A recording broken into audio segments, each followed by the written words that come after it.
Treneris, sveikinimai su pergalė, ar teko dar išbūti klampesnėse rungtynėse šiame sezone nei šios? Rezultatai rodo, kad abi komandos yra gynybinės. Iš tikrųjų, virš 70 taškų prasileidžiam, tai to ir tikėjomės. Iš tikrųjų, ir ką išnekėjom, mums labai svarbu buvo atlaikyti prieš juos tą fiziškumą. Ir gale jau yra sėkmė.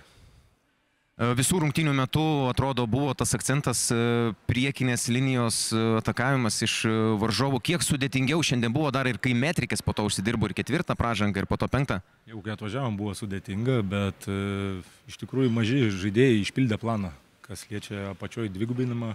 Mums labai pavyko tas dalykas. Ir aišku, jurbarkiečiai biški tritaškių nepataikė, tai tas irgi padėjo. Pratęsime iš pirmo žvilgsnio, bent jau pirmos 4 minutės, šviežesni tokie atrodėt, ar jautėsi patiems tas? Jo, mes gerai pasiruošę, tikrai fiziškai, jaunimas sunkiai dirba ir tikrai mums atsistatymas yra lengvesnis, tai mes apie tą ir kalbėjom prieš rungtynės, kad laikykimės rungtynės iki galo ir tikrai mes šviežesni parodysim savo.